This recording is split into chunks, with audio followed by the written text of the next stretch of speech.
தமிழக வெற்றி கழக தலைவர் விஜய் அவர்கள் வந்து கரூர் சம்பவத்துக்கு அப்புறம் இப்ப பெரிய ஒரு மக்கள் கூட்டத்தை வந்து முன்னாடி பேசியிருக்காரு. அதுவும் சாதாரண எப்பவும் போல ஒரு 10 நிமிஷம் 15 நிமிஷம் இல்ல, ஒரு ஹாஃப் அன் அவர் பேசியிருக்காரு.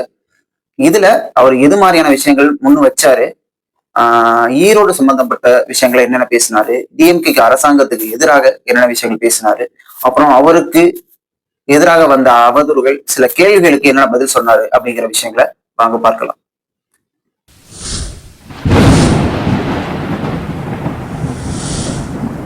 விஜய் அவர்கள் வந்து பொதுவாகவே பிரச்சாரத்துல அவருக்கு ஏத்த அந்த யங்ஸ்டர்ஸ்க்கு புரிகிற மாதிரி ஒரு பேச்சு நடைமுறையை அவர் வந்து வச்சிருக்காரு.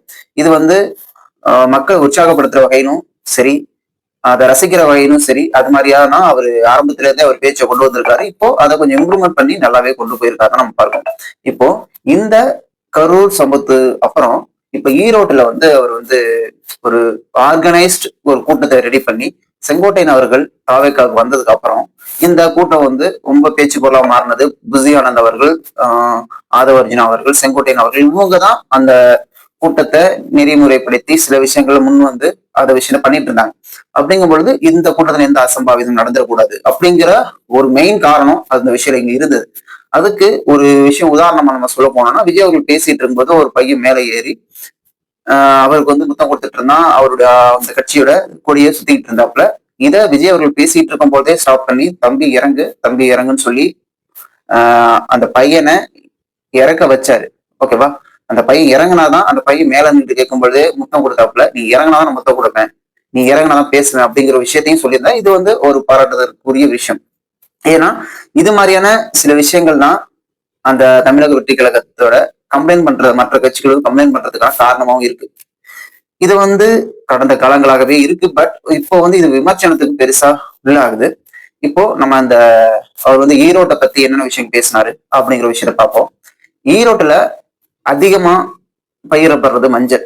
மஞ்சள் நிறத்தை பத்தி அவர் பேசிட்டு, ஈரோட்டுல அதிகமா பயிரப்படுற மஞ்சள், அந்த மஞ்சளுக்கு தேவையான விஷயங்கள் எதுவும் அரசாங்கம் பண்ணல அப்படிங்கிற ஒரு விஷயத்த ஒரு விஷயத்த மேலோட்டமா சொல்லிட்டு, இதுக்கு ஈரோடுனாலே பெரியார் தான் ரொம்ப அந்த ஊருக்கே பெருமை சேர்க்கக்கூடிய பெரியார் அவர்கள் நிறைய விஷயங்களை பண்ணியிருக்காரு.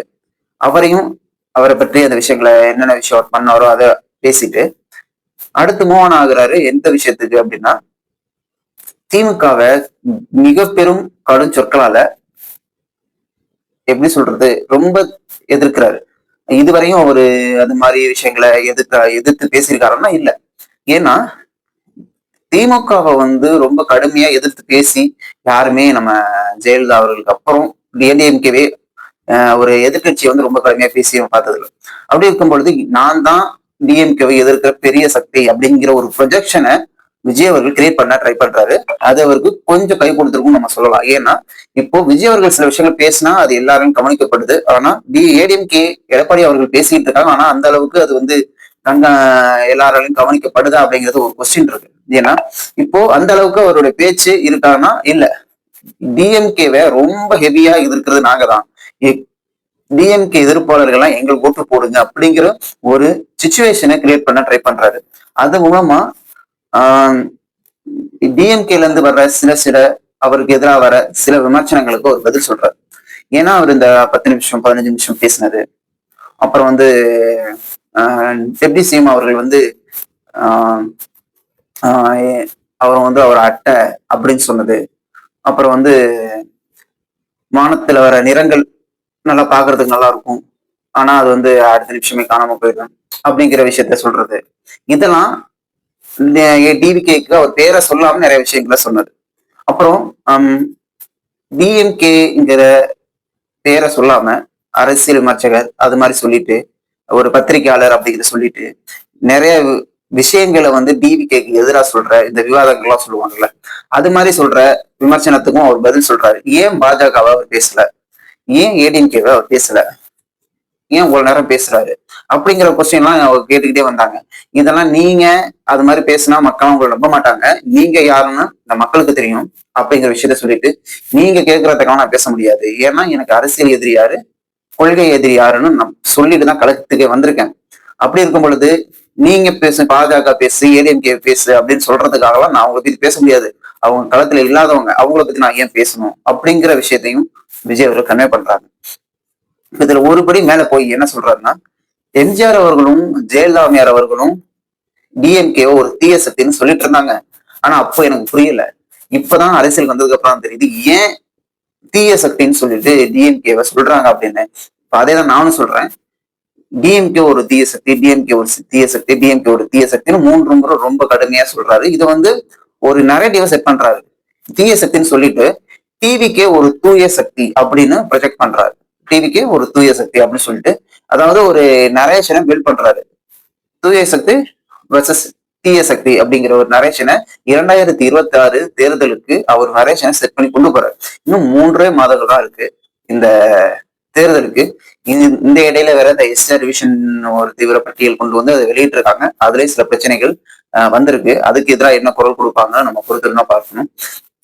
இப்ப இந்த ஈரோட்ல நடந்த ஒரு முக்கியமான அம்சம் நம்ம என்ன பாக்குறோம்னா, இதுக்கு முன்னாடி அந்த மாவட்ட பொறுப்பாளர்கள், அந்த மாவட்டத்தை சேர்ந்த சில பேரை வந்து அவர் இதுக்கு முன்னாடி மேல ஏத்தல அப்படிங்கிற ஒரு கொஸ்டின் இருந்துகிட்டே வந்துச்சு. அந்த கொஸ்டினுக்கு பதில் அளிச்சிருக்காரு. ஏன்னா அந்த மாவட்டத்தில் சம்பந்தப்பட்டவங்களை மேல ஏத்தி பேச வச்சிருக்காரு. அது மட்டும் இல்லாம செங்கோட்டையன் அவர்கள் மேல ஏறி பேசியிருக்காங்க. ஆதவ அர்ஜுனா, சாரி அந்த ஐஆர்எஸ் ஆபீசர் அவர்கள் பிளஸ் புசி ஆனந்த் அவர்கள் இவங்கெல்லாம் ஏறி மேடையில பேசியிருக்காங்க. இந்த விஷயம் எல்லாமே அது பேசினதுக்கு அப்புறம் இவர் ஒரு 1/2 இதுவரை பேசாத வகையில ரொம்ப இம்ப்ரூவ்மெண்ட் ஆன பேச்சு தான். ஆனா சில இடத்துல வந்து என்ன சொல்றதுன்னா, பஞ்ச் டைலாக் பேசுறாரு, படவசனத்தை பேசுறாரு அப்படின்னு ஒரு விமர்சனமும் அவர் மேல வந்தது. அதுக்குமே ஒரு பதிலடி கொடுத்திருக்காரு. என்னன்னா, தெரியாதனமா முதல்வர் அவர்கள் வந்து என் கேரக்டரே புரிஞ்சுக்க மாட்டீங்களே அப்படின்னு சொல்லிட்டு அவர் பாஜக பார்த்து சில விஷயங்களை சொன்னாரு. சொன்ன விஷயத்த என் கேரக்டரை புரிஞ்சுக்க மாட்டீங்கன்னு சொல்றது வந்து என்ன சிலப்பதிகாரத்துல இருந்து எடுத்த வசனமா? இல்ல. அப்புறம் அதுவும் படவசனம் தானே. அப்புறம் எப்படி சார் விஷயம்? ஃபர்ஸ்ட் உங்கள்கிட்ட உள்ள விஷயத்த மாத்துங்க சார், அதுக்கப்புறம் என்ன கொஸ்டின் கேளுங்க சார் அப்படின்ற மாதிரி மண்டையில உள்ள கொண்டே மறைங்க சார் அப்படின்னு சொல்லிட்டு, ஏன் டிவிக்கு தான் உங்களுக்கு பொருட்டே இல்லைல்ல, அப்புறம் எதுக்கு பயம் இல்லைன்னு சொல்லிட்டு கத்துற மாதிரி ஒரு கிண்டல் தோனியில ஒரு விமர்சனம் செஞ்சார் டிஎம்கேல. ஓகே, அது ஒரு பக்கம் இருக்கட்டும். இப்போ யூத் ஒரு மாநாடு நடத்தினாங்க டிஎம்கே.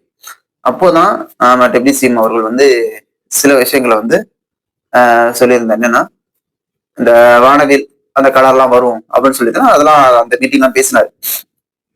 அதுக்குதான் விஜய் அவர்கள் பதில் வச்சிருந்தாங்க, எங்களுக்கு பயம் இல்லை, எங்களுக்கு பயம் இல்லை, எங்களுக்கு பயம் இல்லைன்னு சின்ன குழந்தைய கத்திக்கிட்டு ஓடுவோம்.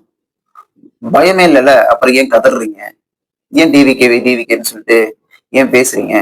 பயம் தான் இல்லைல்ல அப்படின்னு சொல்லிட்டு அந்த விஷயத்தையும் அவரு மேற்கோள் காட்டி பேசுறாரு. என்ன விஷயம்னா, அவரு விஜய் பேரை சொல்லல, இவரு ஸ்டாலின் பேர் அவர்களையோ இல்ல டெப்டி சிஎம் அவர்கள் பேரையோ சொல்லல. இதுக்கு காரணம் பேரை சொல்லாம பேசுறது ஒரு வகையான பாலிடிக்ஸ் தான் நம்ம சொல்லணும். இப்போ யாரையுமே ரொம்ப குறிப்பிட்டு விஜய் அவர்கள் டைரக்டா அட்டாக் பண்றது சிஎம் அவர்களை மட்டும்தான். மத்த பத்தி யாரையுமே அவர் பேசுறது கிடையாது. மற்றபடி யாரையுமே அவர் பேசல. அப்படின்னு பார்க்கும் பொழுது நம்ம ஏன் அவர் பேரை சொல்ல இவர் பேரை சொல்லணும்னு நம்ம எதிர்பார்க்க முடியாது. பிஜேபி அவர் எதிர்க்க வேண்டிய அவசியம் இல்லைன்னு ஆரம்பத்திலேயே ஃபர்ஸ்ட் சொல்லிட்டாரு. இப்ப நான் அவங்களாம் எதிர்க்க மாட்டேன், எனக்கு டிஎம்கே தான் இங்க ஆள்றாங்க, அவங்கள கட்சி பொறுப்புல தூக்கிட்டு நம்ம முதல்வர் ஆகணும், நமக்கு மக்களுக்கு நல்லது செய்யணும்.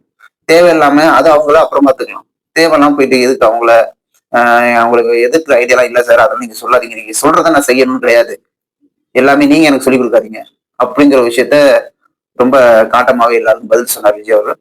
இந்த ஈரோடு மக்கள் சந்திப்பு வந்து பெருவாரியாக ரசிக்கும்படியா தான் இருந்தது. இந்த எஸ்ஏஆருக்கு எதிராக விஜய் அவர்கள் என்ன குரல் கொடுக்க போறாருங்கிறது அப்புறம் இந்த விஷயத்த பத்தி பொறுத்து வந்து பார்க்கலாம். ஆனா இதுதான் அடுத்து கண்காணிக்கக்கூடிய விஷயமா இருக்கும் தமிழ்நாட்டுல. நன்றி.